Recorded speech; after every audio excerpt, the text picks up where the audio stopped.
little video on what I do for a living, that I'll probably call this title, How Can I Afford a Maserati? Especially a Maserati GranTurismo. Obviously all Maseratis are pretty expensive, but obviously GranTurismo is a bit more of a higher end car than your average Maserati, like the V6s, etc. So the V8, it's more of a super GT car. I wouldn't say it's like a supercar, but it's nearly there. I mean, it's like the Nissan GTR. I mean, technically people call them supercars, but they're not really. They're like more of a Grand Tour, aren't they? They're still a Grand Tour at the end of the day. So it's like a super GT is what I sort of refer it to. It's the same like standard GT car. It's an Italian V8 with that Ferrari engine, so get loads of looks. It's a sporty looking car. So I would say it's more of a super GT than just a Grand Tourer. But how can I afford a Maserati GranTurismo and the S? I know they're not much more, but obviously the S is a little bit more than just a 4.2. This is a 4.7. And can any average Joe, as my name's Joe as well, afford to get a Maserati? The answer is yes, but can they afford to run the car? The answer is no, not your average person, because otherwise everyone would be getting them. So how can I afford it? So I was just going to basically just say about me, what I've done in the past, how I've got to where I've gotten to, and what I do for a living now, and how I can afford it, how you could probably afford it. Maybe you want to change your career rather than being like a road sweeper, as there's one road sweeper right there and a litter picker. So you don't really want to be doing that sort of job for the rest of your life. So let's start. I won't go through my whole life story. So I used to do, well, I never had any like qualifications really, like GCSEs were shit. I went to a bad school. The teachers were not that good. The people always like misbehaved, and they never got anything done really. So GCSE wise, no, never had like any real qualifications. I went to college and did like a bit of animal care, and then like media studies, and then I dropped out of that. As a lot of people do. And I just went into work from the age of like 16, 17, and then just did warehouse for a lot of the years up until like I was in my 30s. So yeah, it just got to the point where just doing the same stuff over and over, you're not getting paid well, you got managers that are arseholes, they just treat like shit, do this, do that, and then they went to overtime 7 days a week, which is like against the law, and then you can't have holiday, and getting all arsey with me, and I just had enough of it. But then I'd done the job that, it was okay, but it was like manual labour, it was quite hard work, because it was making tablets. But before that actually, the job I was at for quite a while, about 10 years, I had an accident at work. I won't go into it, but I had an accident, and basically I couldn't, like my neck was really bad, it was like over to the side, my foot turned out, I've got like an inflamed lump on the neck and the coccyx, which is like hitting the nerve, and basically like I had MRI scans, then it got larger on the other, on my second MRI scan, and then it got to the point where they said that you can't walk ever again basically, and then I went to this other job which is like manual labour, like making tablets. It's like a manufacturing job, really heavy work, and that just done me in like even more, so I was limping around and I couldn't do it no more. So basically I said I can't do this job, so they let me go, and then I claimed disability because I couldn't do anything. I was just in so much agony, it was ridiculous. And then eventually, yeah, like the hospital basically said they can't do surgery because it's not bad enough, and they wouldn't recommend doing it anyway because they could make it worse and be in more pain. So I was just sitting at home on my arse doing fuck all, and my back was getting worse, and I just felt so depressed. My neck's in agony and not sleeping properly because of it. So I thought to myself, I'm going to get off my arse basically, start going to the gym, even though I don't look like I do now because I've not worked out in a while, but I started building myself up a little bit, and then my pain was going away and I could start walking around again. So the doctors were wrong about whatever they were saying. But basically, there's a point in your life that you just want to change it. So I just needed like a career change. So basically, I was with my friend driving around, and we was at McDonald's, and I'm not going to go into it, but oh Jesus Christ, this person on the mobility scooter. I wonder if that's the person that saw me at McDonald's and asked me to take a picture of them. But yeah, so I won't go into it, but there's like 5 guys, and basically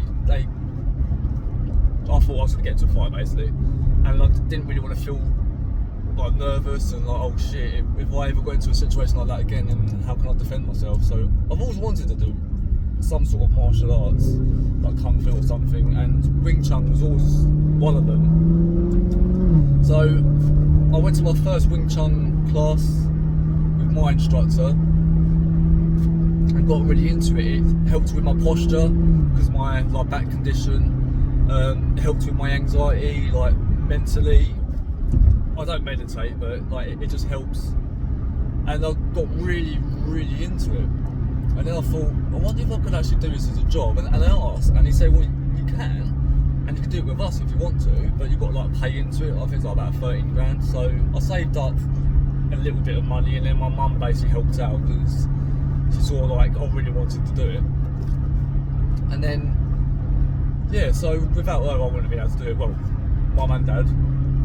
And I thought, yeah, I'm going to do it. So I worked hard, I trained really, really hard, and then I finally opened up my own one. Obviously, it's not my own official one. I mean, I do one in Canterbury, but it's a franchise, so it's not like my one. But that one is, if you get what I mean.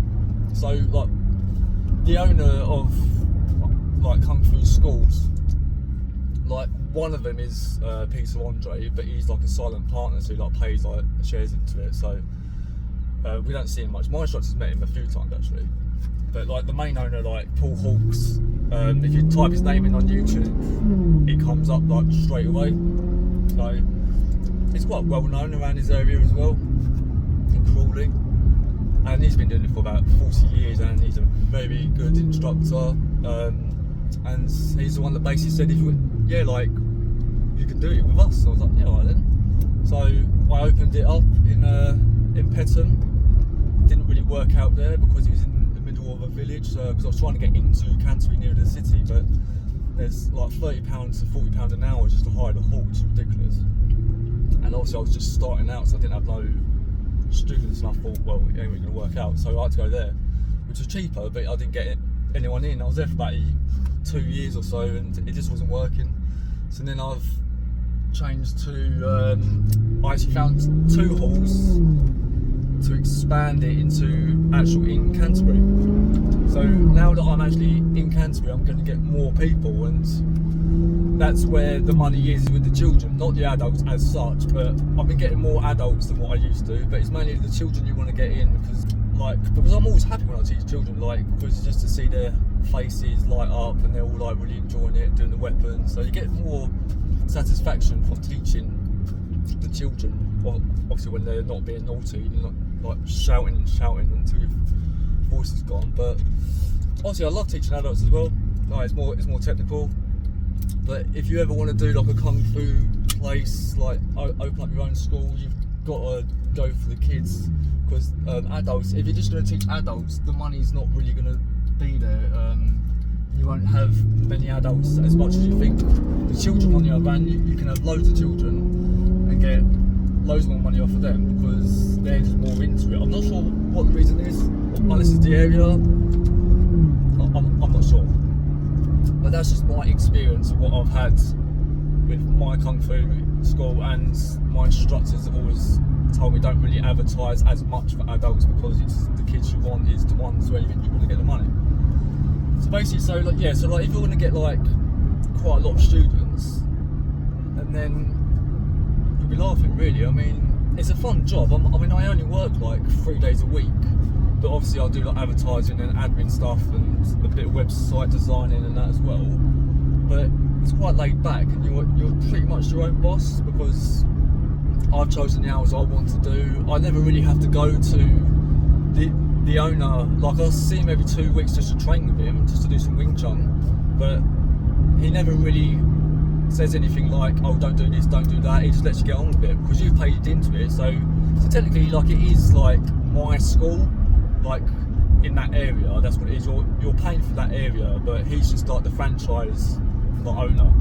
But you pay him a little cut, it's not even that much, and then you keep the rest. So it's quite a good deal, really. I mean, and plus I love teaching martial arts. It's just such a fun job and relaxing, and it's not heavy work. It's not doing my back in such, because it's not crazy martial arts. It's not like crazy kicks and that. It's quite laid back. So yeah, so it's enjoyable. You don't have to be strong or big. Like, I know I had a comment on YouTube where they were saying about or it might be on Instagram. They said like, you teach kung fu, like I can blow you over all this stuff. I was like, so I just hit the message. I was like, I can't be asked to deal with people that are negative all the time. There's a lot of negativity on social media. I've had enough of it. I just ignore it. There's just like a lot of people will comment back, and then you get into like some sort of argument, and then it just doesn't look good for like your page, and then you start getting like reported and things like that. And it's just and then it just puts you down anyway. I mean, if you're in a happy mood, like I'm in a happy mood, I'm doing videos, and then you get people like putting you down, or like calling you ugly, or this, that and the other, and then it's like, what's the point in wasting my energy on people like that, when if they just say that, like you're ugly, you're this, you're that, or whatever, hide, and that's it, and then I'll just get on with my day. I don't let people put me down. Why should I? I'm happy. Like I said, I love my job, I love my car. I don't give a shit what people think. It's usually because they're jealous, or it's just because they're just fucking assholes. But I've seen people that have got really nice cars, like literally like Bugatti Veyron ones, like 3-point-something million, you know, and they're millionaires. And I've gone up to them and gone, oh mate, this is such a nice car. I've not gone up to them and said, mate, you're a knob, or oh, that's a hired car. Like, I get that a lot actually. They all say, oh, like it's a hired car. It's like, not really. I mean, one, it's actually cheap to buy, so why would it be a hired car? And two, how do you know if I can afford it or not? What do you know that I do? I mean, I'm in my just normal clothes. I'm not in my work gear. I mean, I could be anything. I mean, just because, like, say if you're like a millionaire, I'm not saying that I am, because I'm not. I'm far from it actually, but I'm just saying that if you are a millionaire and you look at someone and think, oh, well, you can't afford it, but how do you know? Just from looking at someone. I mean, there's people out there that wear normal clothes, like actors, you know. Some don't wear all the nice stuff, they just wear cheapy stuff because they're not into all that, but they're minted. But just because you look at someone, you can't just say, oh yeah, you're poor, or you're rich, or you're a knob, or actually you're a nice guy. You know, you can't just do it by just looking at someone. So just keep your nose out, or just get on with your own business. So it does annoy me when you get people that are trying to put you down, Tom, because they're not happy with their life. They put down other people, and then you get all these people that are bloody on social media trying to kill themselves because of all the bullying on social media. But we've gone off topic a little bit, haven't we? But anyway, so that's that. I'm just going into the social media side of YouTube, being like an influencer. I have to advertise a lot on Facebook for my business, and you get a lot of hate. Like, I've done advertising for kids, and I've had people just commenting really bad stuff, nasty, and I'm like, what? I'm just advertising for children if they want to do some kung fu. And I had a video of like a 4-year-old doing some nunchucks for like the first time, and then like fucking like having a go at them, like saying, oh, why are they doing all this, and like, oh, like, well, this is a joke, and oh, you do kung fu? Yeah, whatever. And it's like, there's no need for it. It's like, I'm just trying to get on with my life. It's like, why are you putting me down all the time? But yeah, it's just, I don't know. It's just, if you ever want to be like an influencer or anything to do with the public, just be mindful that there's going to be people out there that are either jealous and want what you've got, or they're going to put you down and just because they're having a bad day, they're just gonna piss you off because they're like, oh well, if I can't be happy, you can't be happy. But yeah, so anyway, that's what I do for a living. I'm a Kung Fu instructor, get to the point. And yeah, it's a good job, and that's how I can afford nice things. I mean, I haven't really got like loads of commitments or anything. I mean, I'm a single guy, so I enjoy spending my money on things that I like, which is cars, doing them up, doing videos, and that's what it is. I mean, that's why my YouTube channel is called Dream Killer, because I'm killing my dreams in a good way. I'm like checking them off, you know, like my job, my cars. I've had my 5th dream car, my 4th, I've had my 2nd, which is what this is. I've driven my 3rd, and I've driven my 1st. So that's why I've called it Dream Killer. So, and 987 was because I had the Boxer. That's when I first done the YouTube channel, was to do with the Porsche Boxer 987. But I deleted some of those videos because now I've got a nicer car. Like, I think this is a better car than a Porsche, to be honest. I mean, I'll probably get a lot of haters now, like saying, no, it's not. But I've had a Porsche, and I've driven 911s, and I've driven this. So I'm just going on what my thoughts are. I mean, I'm allowed an opinion. You can have an opinion. If you think a Porsche is better, that's your opinion. I'm not saying that my opinion is right, or yes, this is definitely a better car than a Porsche. I'm just saying what my opinion is of the Maserati, and I absolutely love it.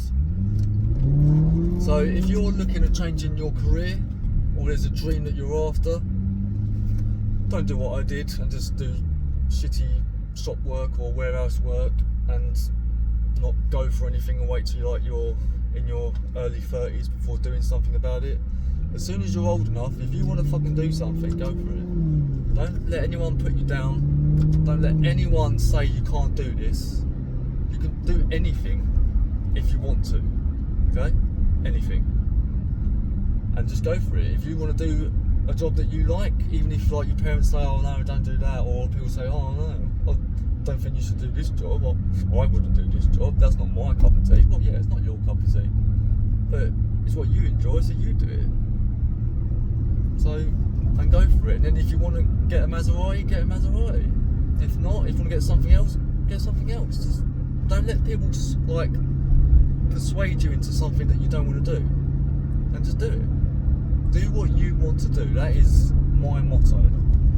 Well, one of them anyway. And I might, on the next clip actually, I'll probably like show you just like, you know, like the whole of the, where I work, just get you like an insight of where I'm teaching. I won't probably do a video of actually teaching because personal reasons, and I don't want, you know, because like a lot of people don't want their face to be on YouTube. So I don't want to like film like anyone and then they will say, oh no, I don't want to be on there. So yeah, so the next clip will be where I teach my Kung Fu. So this is where the magic happens. So if I just quick turn it around and open it up. So this is a little bit, and then you've got the toilets there, and the hall is here. It's going to be flickering because of the lights always make it flicker on this camera. Yeah, it's gone now. See, to do with the lights. Yeah, it's waiting for my first class. I've got today, and then Saturday, and then 2 weeks off, which is good.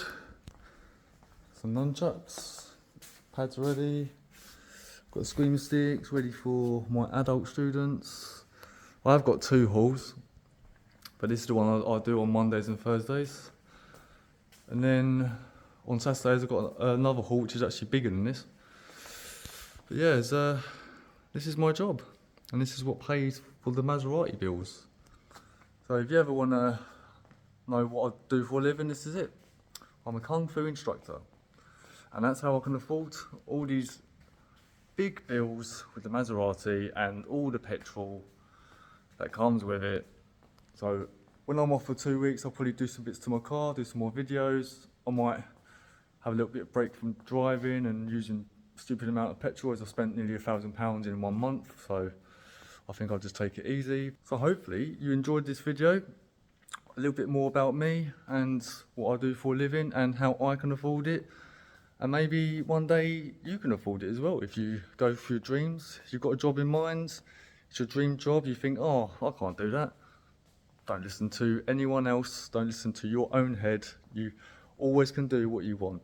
Just try for it. If you're young enough, go and get the qualifications you need. Go to college. Don't wait until you're in your 30s like me. So go for your dreams, and then you'll be able to get your dream car, and then maybe even your dream house.